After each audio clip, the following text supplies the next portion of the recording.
What's keeping you from making an impact with video? Are you bringing the energy? Are you trying to make more sales?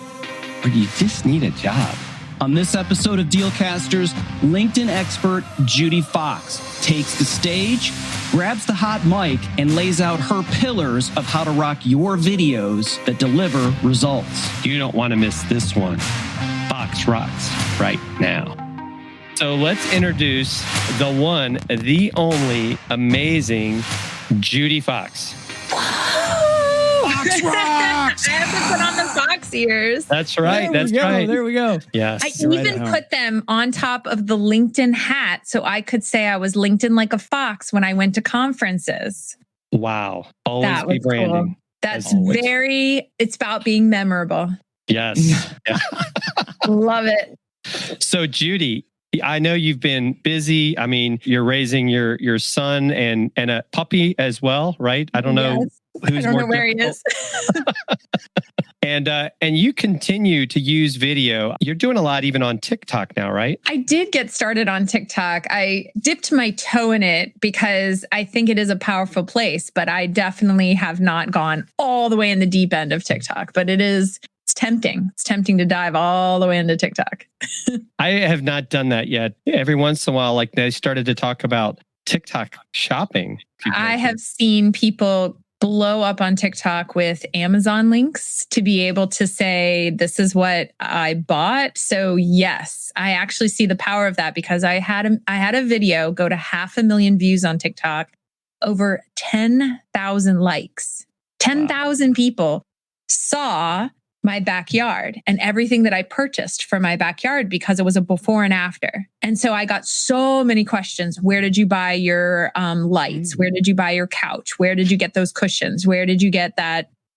Everything. It honestly is a powerful place. We joke around, but it's like TikTok made me buy it. When people were asking you about all that stuff, it was just replies to that video and you were just replying with your Amazon associates or your affiliate link. And You guys have to show me how to do that. I don't know how to do that. You just- yeah, don't sleep on that money, Judi. No, I need to get a hold of both of you and Yes. you need to show me. Can I just say how such a noob I am at trying to figure that out? I tried to fill that out and I had no idea how to do it. We can definitely I help got you. lost. I was like, please, I buy 1 million of these. Judi, was it our first or second show, Chris, where we had someone after listening actually said, I'm buying the Starting gear a I need and I'm podcast. starting a podcast.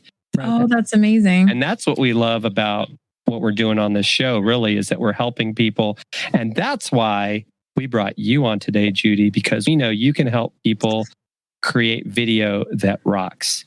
And So- behind the scenes, I also really like searching out what I think is the best gear. If I had to pat myself on the back, I don't like buying crappy stuff.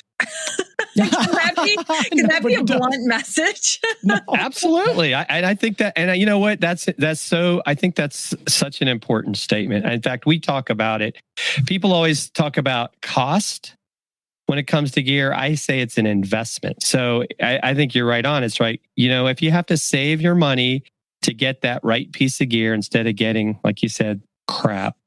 Or having to buy it multiple times over and over because you bought something that didn't actually serve the whole purpose you really needed it to serve. Right.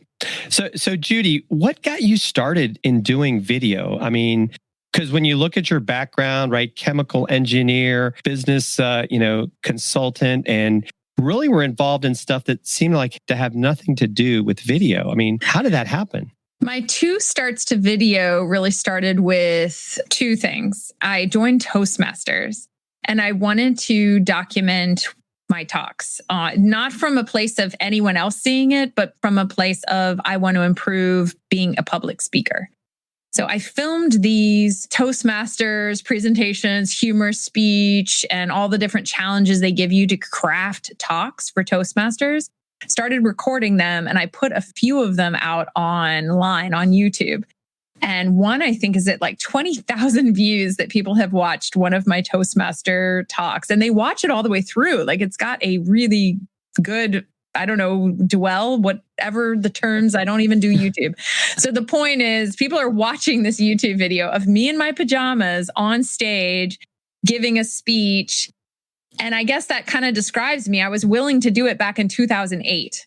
and post a video online and just thought, well, that's what you use YouTube for. If you want to share your video with your friends or your family, you put it on YouTube. It's not like YouTubers are now.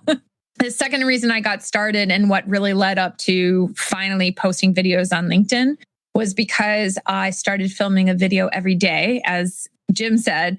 And I was filming it mostly because that felt like the safest way to document my life. By safest, I meant I went through a really, really tough time in my life. And I felt like pointing a camera at myself, I could never, how do I say this? Oh gosh, I'm about to say something sensitive. Is that okay? Yeah. But basically, when you go through having to go to court to deal with custody, and I know that there's many people out there who have had to go through that, whether it's just needing to deal with paperwork and two people that can't quite agree on the agreements. And that is fine.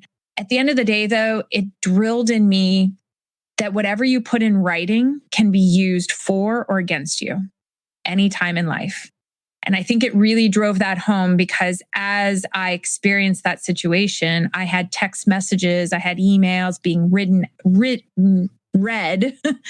verbally read out to an entire courtroom full of people that I never was hoping could ever hear what I texted about needing to go to Target to buy diapers or any kind of random text message, right? So it wasn't about what was said in them. I mean, I do have primary custody of my child. Everything is fine. We're all settled. That was over 6 years ago.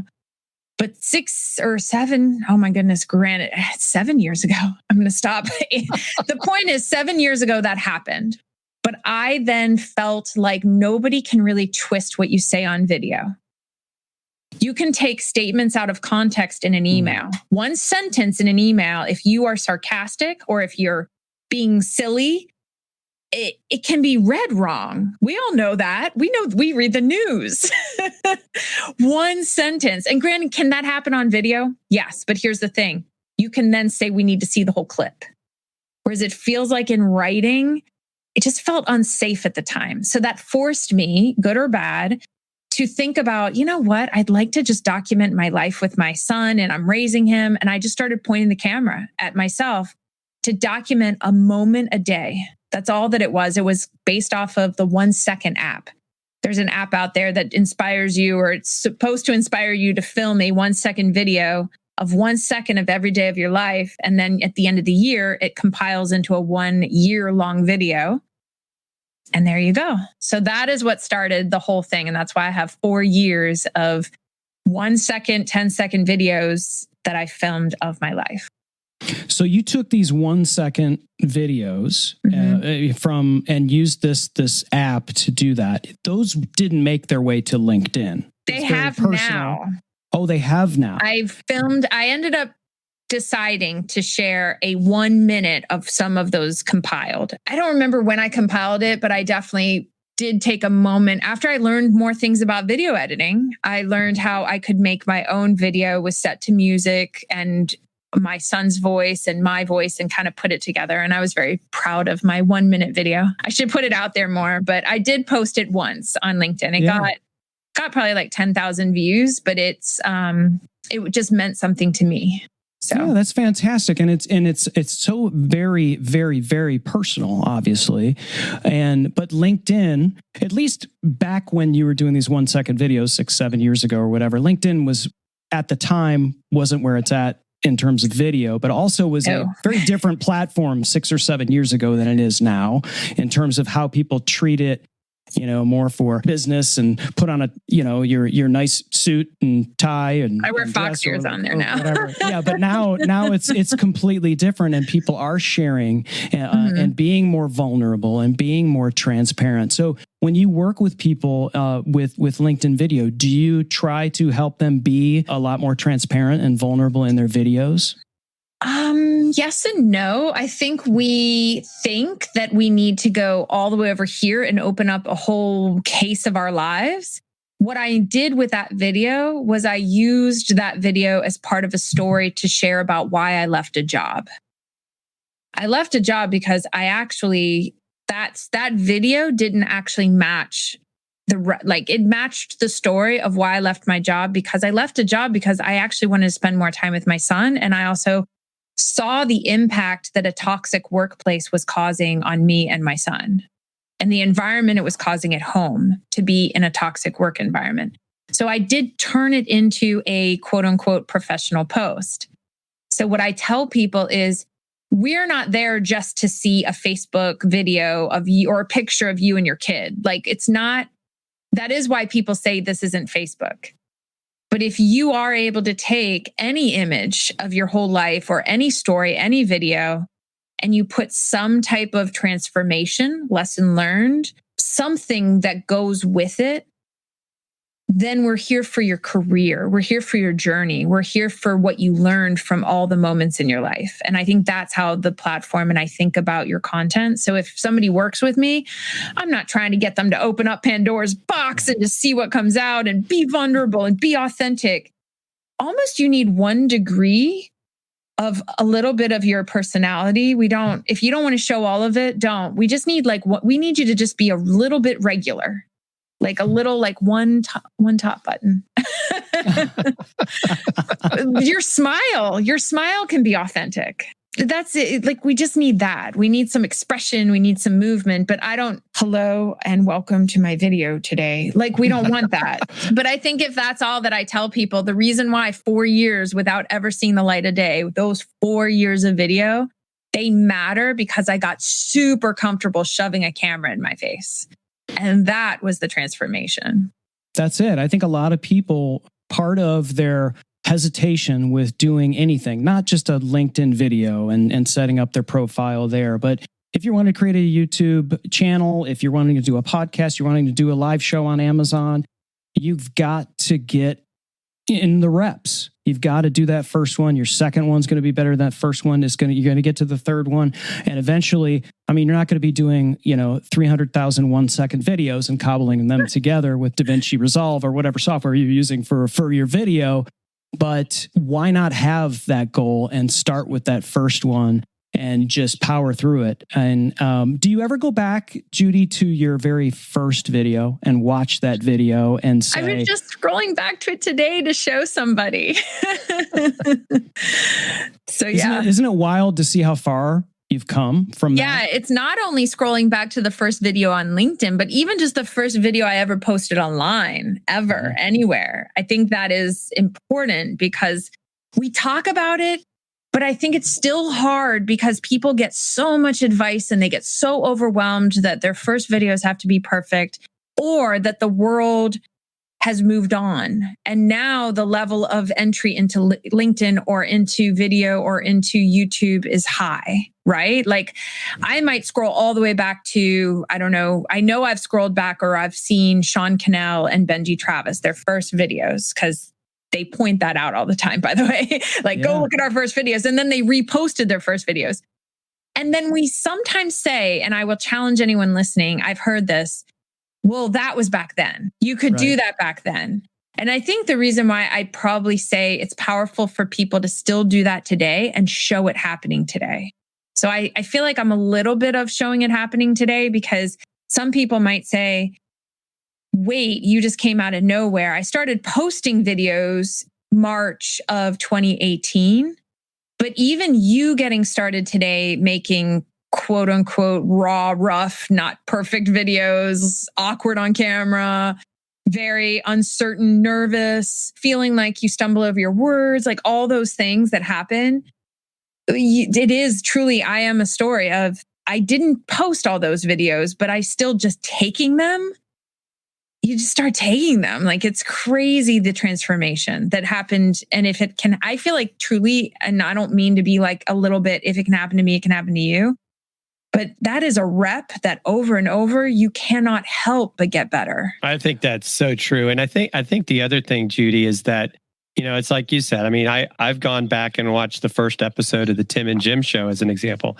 And it is funny to see how far we've come. And even sometimes watching the intro video that Chris put together for us on the Tim and Jim show, it's like, it used to be like having the cans on, and now, and I was sitting in a chair, and now I stand up, and just all these different things. And I think that's the whole thing, right? I think, to your point, I think that everyone can be that.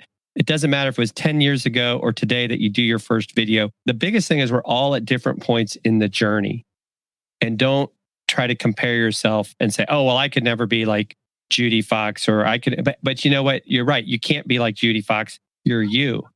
Mm-hmm. And that's what I think the thing that people have to get over is be yourself and don't try to be someone else. You can learn from people like you, like Chris, but ultimately be yourself. And I think, because I still struggle, and maybe this is something you can help us with, Judi. I still struggle like with the short form video content because I feel like, I don't know, maybe I'm too long-winded. Chris probably would say that's the problem.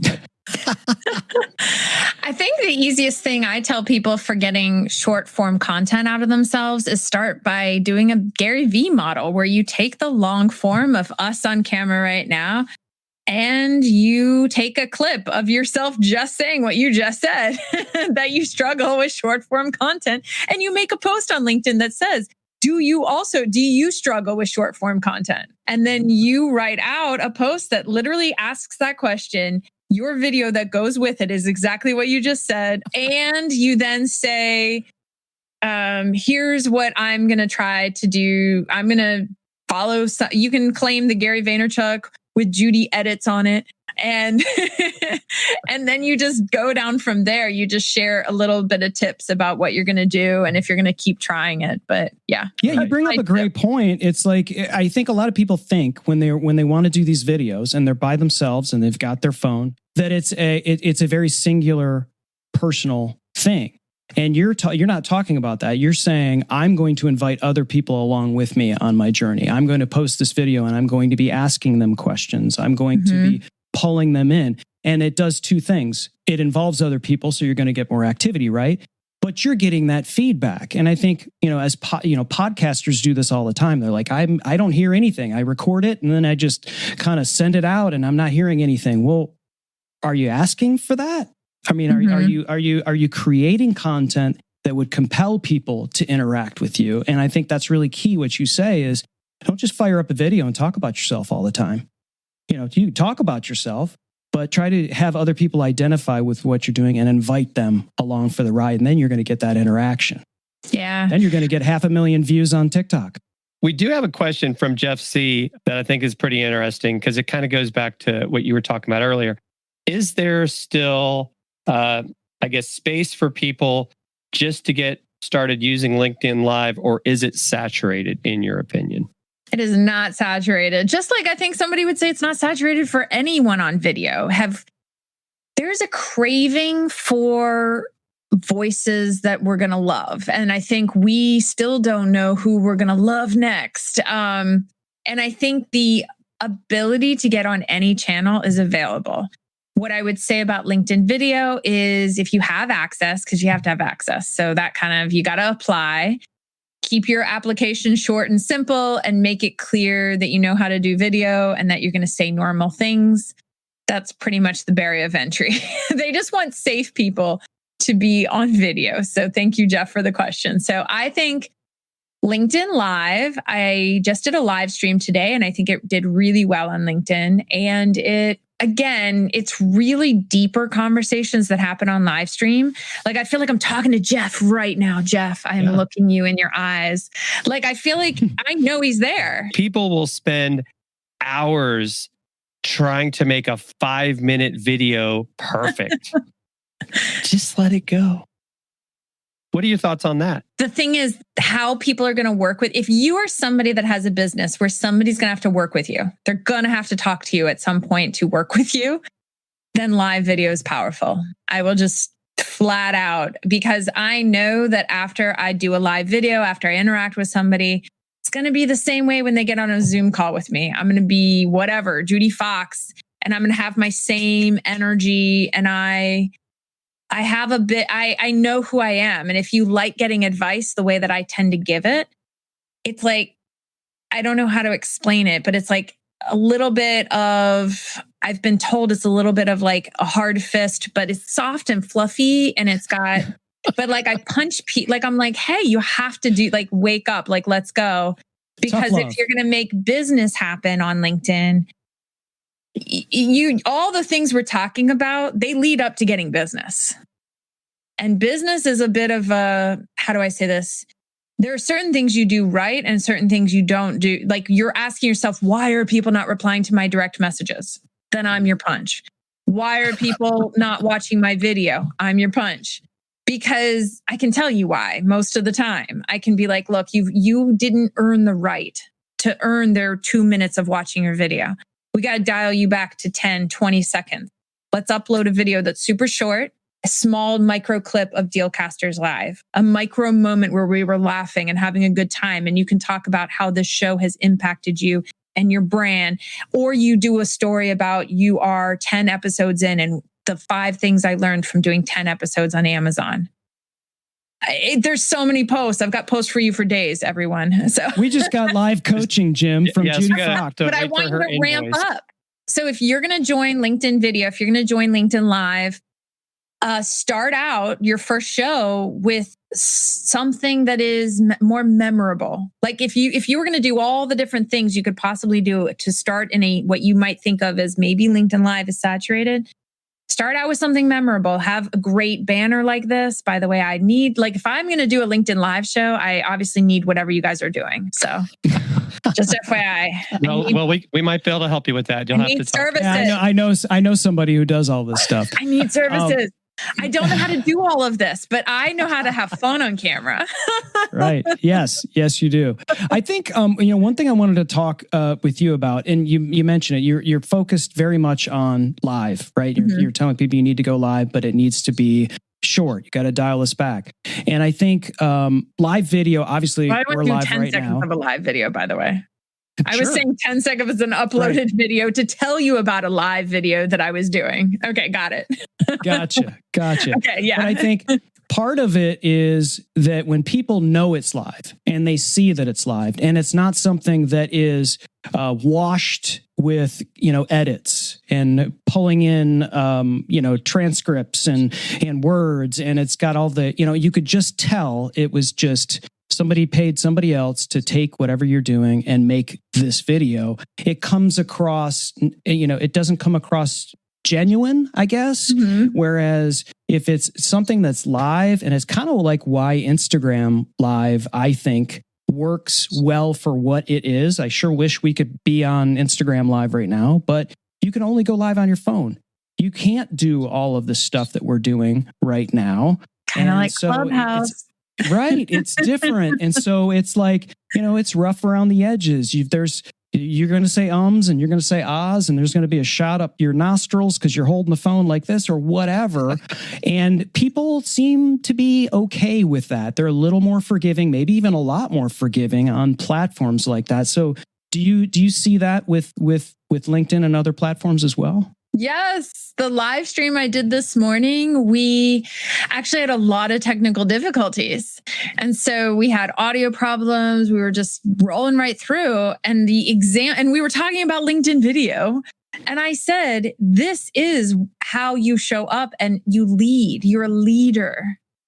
And a leader is somebody who says, you know what, there's nothing, like, to honor the space and say, if we were having some technical difficulty right now, whatever it would be, we would say to the audience listening, thank you for your time so far. If you can still hear me, I'm still here, but it looks like we're having some technical. Now people are going to be watching this, be like, what technical difficulties are you having? But that's the example. Like, you have to just honor it. And if the transmission cuts out, oh my gosh, I'm like predicting a horrible thing happening here.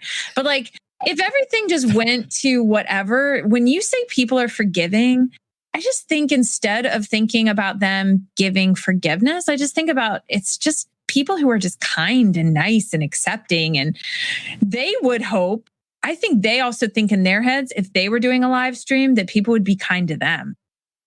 So to be honest, do I think it's like, yes, I want you to be selfish out there because I want you to think, I hope somebody's kind to me if something ever happens to my live stream. So that was absolutely. Flipping it back on the audience members. Things are going to happen. You've got to, not get frustrated with it. It's just like being in business. Things are going to happen. How do you move forward? And with video, right? Anything could happen, right? Even when you're sitting there filming on your phone, right? You might have, if you're in a public place, right? What do we call them? Like I guess they're called video bombers if it's a video as opposed to photo bombers. And are you going to edit that out?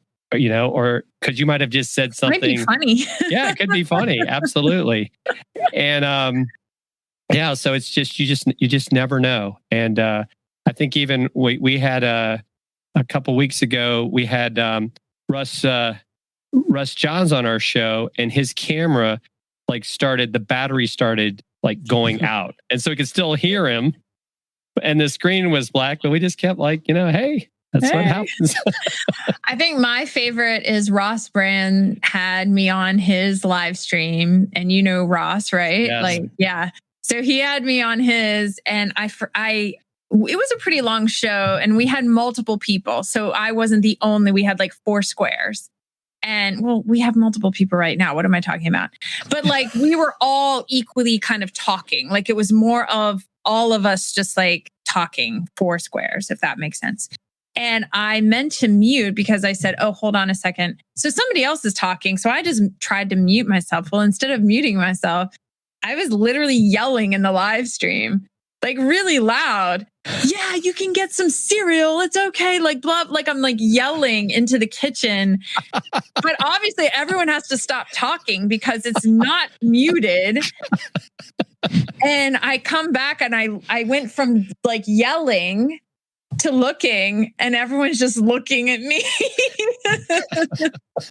And it was full on real yell, because that's what you do. You yell yeah, you can get the cereal. Yes, the Cheerios is okay. Whatever we were talking about, yeah, do you need help with milk? Parent life, right? Parent life. Yes. Full on yelling. But that was even before 2020. So that was back in, I feel the world of merging our personal and professional lives. I think that's also why I'm full on LinkedIn, because I definitely feel that idea of other people realizing we don't have a wall. There should have been no wall. It should have been, how do I balance my life? Not how do I balance my work life balance. Mm-hmm. I'm just living life. And I really hope work is not that horrible that I don't want it to be part of my life.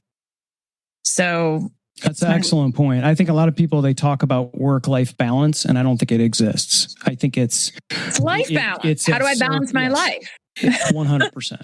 Because if I carve out work, that assumes I have no ability to do anything that has anything to do with my life, and work is a huge part of my life.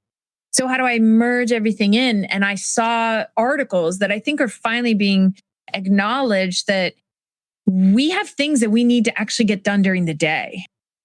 And the ability to do them now is available to a lot of workers that they could never work from home, because there were so many businesses that were rejecting home offices, but they were all forced to do it. And turns out it didn't all fall apart. I mean, for many companies, they did just fine remote working. Yeah, you talked about not wanting to buy crappy stuff, but a lot of people, and this show is wanting to help people through that journey. A lot of the stuff you talked about for video, and also podcasting and gear. And one of the things that a lot of people do is they think they have to spend thousands of dollars to get the best gear because Joe Rogan has that mic, or whomever has those headphones. And the fact of the matter is, you can get great stuff at affordable prices. And that's kind of what we talk about. But you have a number of things that you gave us that you bought, that you use, microphones and other, and lights and stuff like that. So I'd love for you to kind of maybe touch on that, and, maybe why you like those particular products. So my computer comes with a camera that's set to purple. So if I go live with the camera that's on my HP Envy, no offense, HP, but it is purple. My hair is purple. I have early live stream videos of me that look like I have purple hair. And I just went live with it. So I do want to encourage you, go live, because I went live just a couple years ago. It's not even that long ago that I was going live on the crappiest camera on earth. It felt like I had no idea how to fix it, by the way. It was some weird purple filter. I was like a cat, that lawyer cat video. I had no idea how to fix this purple thing, and I had purple hair. So there you go. I went live with purple hair on LinkedIn. And now I have my Logitech C920. Yes, that's the one that I've used as well. It's a very good one. Did I say my Yeti mic? You did say your Yeti mic. And then you have to pay attention to how you organize the sound flow. If I talk here, no. Talk here, yes. There he is. That's important. A lot of people, I've seen people on live video and they speak directly into the top of their Blue Yeti. Although it doesn't work. I mean, you could hear it, but it doesn't sound as good as speaking directly into the side of it. Some people have said you have to get box lights if you have glasses or you want to get these different lights, right? And I challenged that and I said, well, what if I bounce it off the wall and then it bounces at me so I can still have a ring light and I can make it work because I already had it. Plus a ring light fits in my office better. So some people are struggling with like the size of their office. Right. My office is my dining room. This is my dining room right here. So I raised my dining table light and pushed it up to the ceiling, shortened the chain. And then I just turned my whole office into my dining room is my whole office. So, because I really like that bookcases. I could see where you could even like shift your camera angle and have that as a nice backdrop. Oh, and people love that. They try to study what's on my bookshelf behind me. Oh, yeah. Oh, Jim, changing my life. Now I'm going to try to like shift it. Exactly. Ooh. Yeah. You've got a little bit of Scott Ayers going on there. Scott in his show has the bookcase and he'll do that. He'll move things. Yeah. Scott went and bought these little puck lights that change colors. And he just kind of planted them in, little spots on his bookcase, just as a little, not, you don't want to make people all tweak out, but, it was just a little pattern interrupt, going on in the background a little bit. And so this is hilarious. It plays into everything that we talked about. Like if you would have thought through that too much and like, how can I do this and not do this? And how can I, instead of that, I need to get, you might have not have done that video. I didn't know how to edit at that time. Edit in a way that I could, I don't know. I just knew that I could film this. And so I just knew that if I was up in the camera turning it on, I figured I'd put on a good face and be like, all right, I'm starting and now I'm going to back up. I'm all up in the camera. I could probably direct you to that video because I think it's pretty funny. We were sitting on a couch and I was interviewing two people and they were like, you need one of those remote. And I was like, I don't have it. And you know what? People can freaking download an app and put it on their phone and start their camera that way. Right. I feel like you don't need all this. And this is the thing. I'm not even using it right now. Right. That's a shame. So I can start using it, but I just want people to know that you can get plenty of We've all made it this far without all that stuff. Exactly. I think that's a great point. People can get teaching and coaching because it has nothing to do with the equipment. Business and sales. Here's the thing. If I was a videographer and I didn't know how to use this, then I think you should have issues with hiring me.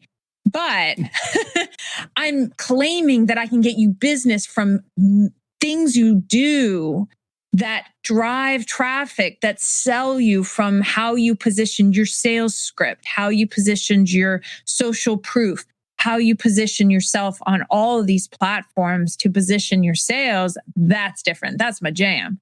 But no, I don't know how to plug in all the cords. So, and the most important thing is your jam. That's the most important thing, is the content. People forget it's not your mirrorless camera that's going to get you found. Yes. Or get you a job or get you a lead or get you whatever. It's what you're saying. It's so that people, as long as people can see you and hear you and get what is you, that's the most important thing, is the content, so they can hear what you're saying. I will give you my 3 pillars. Oh, there we go. Build trust. Yes. Be memorable, and build a good reputation. So think about, hopefully, what both of you will say behind my back after I'm off the show. So there you go. That's my reputation. What you say about me that I didn't hear is my reputation. Oh, wow. Well, then you'd be happy because we say nothing but good things about you. But you can be intentional about your reputation and you can think about it. So we know when it's not a good reputation. So I'm just kidding. Well, those people don't get invited to the show. So just so you know. I got invited. It's seems like so long ago. But you gave an amazing talk at Agora Pulse, did a LinkedIn summit.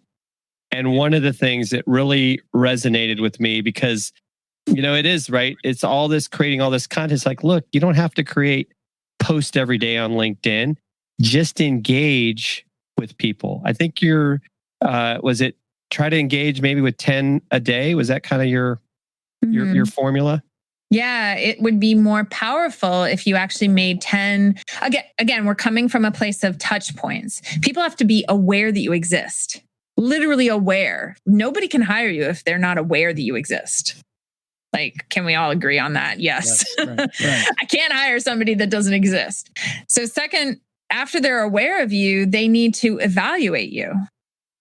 And they don't necessarily, people don't go like, wake up in the morning, I would like to evaluate Judi Fox. I would like to evaluate, but they've got things in their life that they're like, I'd love to solve this. I'd love to solve somebody setting up my whole system so I don't cry. I mean, I'm just going to be blunt. I was either crying or drinking, trying to set up. Sometimes both. Setting up a live stream, Twitch, OBS, like I don't even know all of the things. I just know that I figured it out and I did it for my kid and I lost the momentum to do it for me because I was like, oh, what do I do? So yes, there's things that you just wake up wanting solved for you. And if your business solves something, all you have to do is get awareness, be able to let people evaluate you. So show up when you get asked by Jim, you say yes. Like you're like, yes, you had me at hello. You had me at hey. Remember you said that. I think I said that back to you. Yeah. And then, so evaluate. And we all know evaluate is touch points. So if we need to add up touch points, that goes to what Jim just said. If you're going to get on LinkedIn and think about getting business, you don't have to post. It sounds fascinating, but posting has a look at me, evaluate me. But imagine if all you did was post once a week and the rest of the time you went out and created what I call reciprocal energy. What if all I did was go out and support Jim and, supported everyone listening here right now? What if I went and liked and commented and supported your live streams and did this and did that? Can you imagine if you had a business who was supporting people's live streams and you went out and supported their live streams? There would be a bit of reciprocal energy of touch point evaluations. Wow, he showed up for me. I'll show up for him. They show up for you. They see that you have a great show. I mean, again, I don't know what exactly I'm trying to sell here for you, both of you. But the point is getting people to watch your show gets more sales because that's more touch points, more evaluation points. And then there's the business. Hey, I saw you on Dealcasters. I saw your 10th episode. I saw the 50th episode. I saw the 100th episode. I watched all the past episodes. That's the whole point. You created that many touch points. So you didn't have to be there for all of them in the future. So now you have a catalog of 100 episodes and you only needed 20 episodes to get a sale, if that makes sense. Does that make sense? Absolutely. It does. Yeah. It's gold. It's gold because you touched on it, and I think too many people are going into this thinking what they're going to get as opposed to what they should be giving. And that's what you're talking about. How can I support this? And you're not saying, how can I support this so they support me back? You're not saying that, right? You're saying, what if you do that, put that out into LinkedIn, the world, whatever, and then go support people, because that's being a good person, right? And it's also, you're going to get that back. I love that term, reciprocal energy. I think that's the I can never say the law of reciprocity. Yeah, I'm glad you didn't ask me to say that. But it is a law. Like the world is covered in reciprocal energy. Your neighbor helps you out. Are you more likely to help out your neighbor? It's all over the place. We know that we're more likely to hire somebody that's number one in our orbit, but also sometimes it's the bare minimum, because some people are not even doing the bare minimum. If that makes sense. That sounds so bad, but there are, especially depending on what industry you go into and you're trying to sell, that when I tell you on LinkedIn, your comments are visible. and if you show up as a leader in your comments, the ability for you to get business is extremely high just from commenting. Right. And it's more than just saying, great post. Yeah. Oh, I agree. Put a little substance behind it. And I see this too, because I teach social media workshops, and they'll say, well, how do I get more followers? It's like, well, first of all, what are you doing for people to want to follow you back? Are you going and 100 engaging? followers already active and engaged? Right. Or it was funny. I was telling Chris, I can't remember where the conversation was happening. It might have been on Clubhouse. It was on Clubhouse. We have 85,000 people in our Facebook group. How do we get people to follow us on these other platforms? And somebody said, why don't you just focus on those 85,000 first instead of thinking you have to go to another platform? Because 85,000 people in a Facebook group would be a nice problem to have. If they were active. Or, I mean, if you got 84,920 are asleep, what's the point? Exactly. Kind of like some people on Clubhouse stages. Right. Yeah. What would be your big takeaway for people that really want to improve their video? What do you think they should focus on? It doesn't necessarily need to be the tech, but what is maybe, from your perspective, the technique that maybe people are not thinking about? Pick up their energy before they get on video. Energy converts, energy sells, energy. It's not about being fake. So I don't think I'm giving you fake energy vibes right now. At least I don't think I am. No. But if you've got a way to carve out space in your energy field, whatever that looks like for you. Like, I mean, we all have different things. I mean, Chris is drinking coffee to get some energy. If you're not feeling well and you try to film video, it can come across. And I know that times that when somebody says, Judi, you need to send me a video, and I'm trying to do something, I'm better on live stream because it's on my calendar. But if somebody all of a sudden says, hey, we're doing a video campaign and we'd like you to join our campaign, but we have a short time frame and we don't have very long to get this video out, I've technically had a harder time doing it because I didn't have it on my calendar and I didn't time block my energy around it. So I do have to say, if you have a show, you're always doing a show at a certain time, that allows you to carve out areas of energy work. I mean, the ability to carve out what drains you, what lifts you up. So for example, I don't do sales calls on Mondays and Fridays. I've learned that I will pack sales calls into the middle of my week because I've learned it's not that sales calls they're just a different energy exchange. So if I want to meet new people, do new discovery calls, because they're basically discovery calls. I'm interviewing you, you're interviewing me, we're deciding if we're a good fit to work together. So that's the best thing you can do for video. I was glad to see this was on Friday because I was like, Friday's my fun day. So I have my clients on Mondays and Fridays a lot. And I have a good time. Because I want to have a good time. I think we can get transformation if we're having a really freaking good time. Yeah. So I just did a sales call right before this. And oh my goodness gracious, I need to probably write a book on this topic. But today's episode of me on video with that sales team, and I'm like literally talking to you, and it's a chemical sales team. We're selling chemicals that I am training sales on LinkedIn. And I'm telling them that sales is like tickling. So I went down my hole, and it was the tickling episode today of sales is tickling. And that's my module because it is. You don't walk up to strangers and start tickling them. Like that would be weird. That would be weird. So I equate direct messages. You have to find out where we talk about finding people's pain points. Find their tickle spot.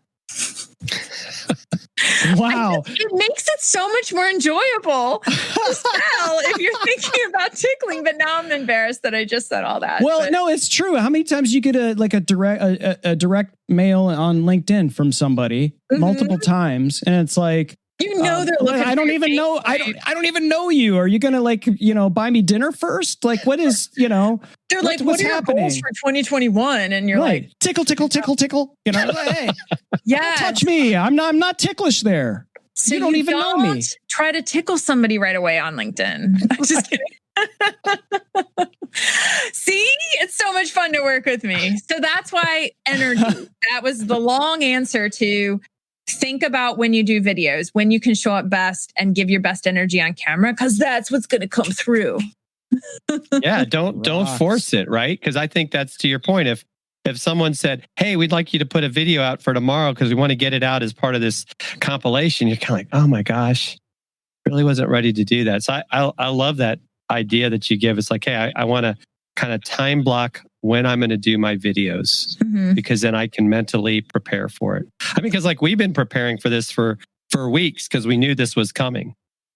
And that's we were Speak for yourself, Jim. I was like, well, you had a bunch of other stuff going on. I let this video graphic guy. He hung all that stuff around. It's one thing to be prepared with questions or conversation, but also it's just energy. Like literally, we could get on and talk about a lot of things, and I could just talk and hang out. And I mean, honestly, I'll go as long as you guys are going to go because I can talk forever. Just if you haven't noticed that by now. Yeah. Well, you touched on it. It's fun. We do this because it's fun. We have a blast doing it. If it wasn't fun, we wouldn't do it. I don't care if it was, we had if no it was idea. A lot of money, I probably would still do it, but it's not a lot of money. But it's like we joke, right?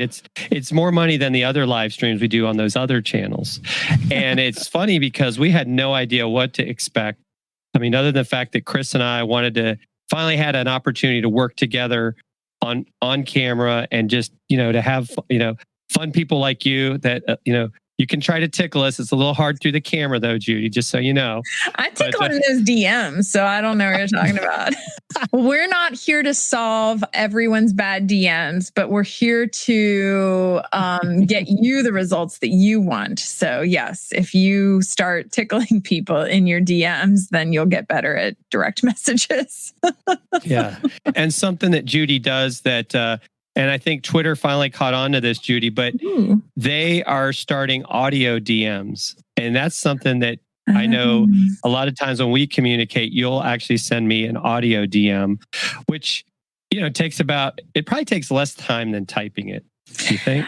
Yes, especially because I have 45-year-old thumbs. So I turned 45 last week. And I don't... Happy birthday. Thank you. And I don't... there's people, I watch them use their phones and I'm like, I don't use my phone like that. So I do hunt and peck finger typing. Am I the only one that does that? No. Yes. Oh, Chris says yes. So it takes me so long. I can't remember who it is, but somebody recently was like, hey, I want to get a hold of you. I assume text messaging. And I was like, text messaging is the worst way to get a hold of me. If you text me, it's like a black hole of finger hunt pecking for letters. Whereas if you send me a direct message, I can audio, I can type on my keyboard. I mean, I'm an old person, so. You can audio with your text with your iPhone too. Yes. Oh, that's different. Okay. So, I won't complain about the iPhone, but basically the audio messages exchanged through that. If I don't listen to it right away, or if I tap on it to almost listen to it and I don't have a chance, because that happens with a kid all of a sudden runs in, it's bleeding, something's happening, then the message disappears. Yeah. I've lost so many messages and I'm like, I don't know what you said. I think you left. And then the conversation drops down again and doesn't look like I replied. And then I can't tell that I replied. And I'm like, I think I replied to you or I never did. I can't remember. So sorry, iPhone. You're screwing up your voice messages. Something they can work on along with. Yeah. So now, Judi, this has been a lot of fun. We'll have to have you back if you'd like sometime. Yeah, because I got a lot of equipment. Yeah. We'll help you. We'll get this other show where, like you showed me, Cam Link is getting attached. We can do a demo show. We can get you set up live on Amazon. How does that sound? Oh my gosh. Yes. What would happen if I unplugged everything and I tried to plug this in live? We would experience all the all the things that can go wrong. Sure. Nice. Why not? Why not? Vaughn, you went live with a purple camera. This is nothing compared to that. I will tell you what my hopes and dreams are for live streaming, but we'll do that private. So everyone else is they're what's that word? Wanting more. Yes. So you're going to want more of Jim and Chris, because I will shout them out when they help me do the thing that I want to do. But now that sounds wrong. But I have ideas for what I'm going to do on live stream. I have ideas. Yes. Anyways, I'm going to stop talking. There you I'm go. like, everybody who here attended Podfest, what was your main takeaway? Please come up on stage. Hot mic, hot mic. Nice. So that's how I run a room on Clubhouse. It was a little glimpse. Do you have a moderator that you like to use for your Clubhouse rooms, or Judi do you Fox. just kind of okay? So you're just like she's her own best moderator. I do run my own rooms. I don't quite yet have my best moderator. I'm high energy, fast. So I pop a hot mic all around. That's my jam.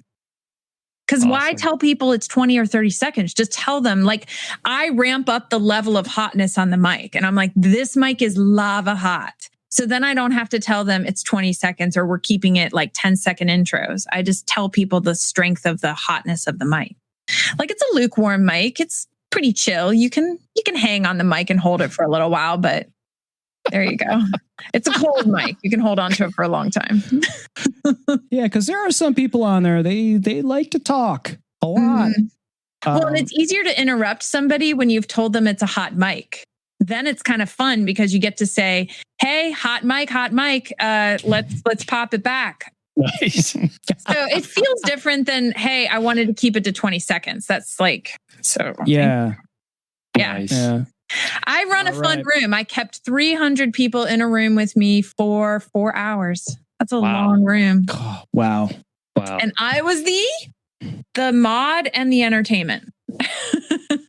I could see that. Yes. I definitely could see that. Judi, thank you so much for joining us and hanging out for as long as you have and given so much of your, not only your time, but seriously amazing information. I really hope that those that have watched and listened have gotten out and as much as I have. Think of my new background. Yes. Yeah. Yes. Hit go to hashtag Fox Rocks and let Judi know what you think of the background. Thanks so much for joining us, Judi. Jim, you want to take us out? Yeah. Thanks again, everyone. Thank you, Judi. Remember, Fox Rocks. If you need a Fox ears, it's not too late. And you can also, if you didn't follow her, you can also get the Fox as well. Because, Judi, you're amazing. Thank you so much for joining us. And we will see you all on another show soon.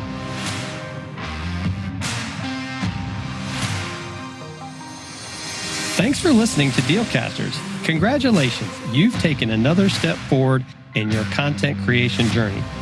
Please don't forget to hit the subscribe or follow button here in your favorite podcast player so you can be reminded every time we drop an episode. We love hearing from our listeners and viewers. And if you're wanting to watch our shows live on Amazon, feel free to follow Dealcasters Live as well at dealcasters.live. Follow us on Twitter or subscribe to our YouTube channel, where we also included added content that you cannot find anywhere else. If you have questions about this episode or have something you want us to review, you can also email us at dealcasters@dealcasters.live. Thanks again for listening, and you know the deal. Don't fear the gear.